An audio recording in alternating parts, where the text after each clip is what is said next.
Ako rin, between Marcos Jr., PBBM, and Sara Duterte, I would rather listen to the president. Mas gugustuhin kong makinig sa kanya. If I'm looking for entertainment, katatawanan, di ba? Siguro mas papakinggan ko si Sara Duterte.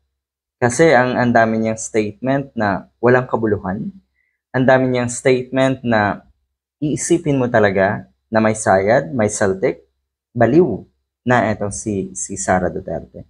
For entertainment, pakikinggan ko si Sara Duterte. Marami siyempre. Natitrigger daw kasi si Sara Duterte pag pinakikinggan, nakikinig sa statement, sa salita ni PBBM. Tignan mo. Tignan mo. Yan po ang ating Vice Presidente dahil umabot na talaga siya sa pinakamababang antas ng laban. At sino ba naman ang bababa sa level mo?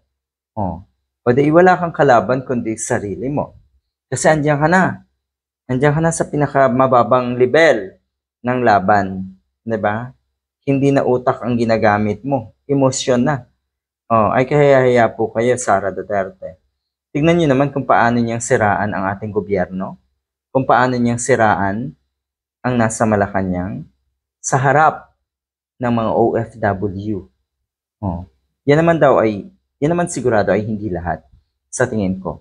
Pero doon sa mga OFW na uto-uto at naniniwala kay Sara Duterte, yak.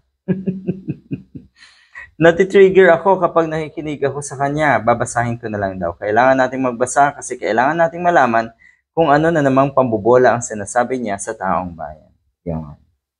Yan ang madalas ay nasa isip ni Sara Duterte kung paanong gagalitin ang taong bayan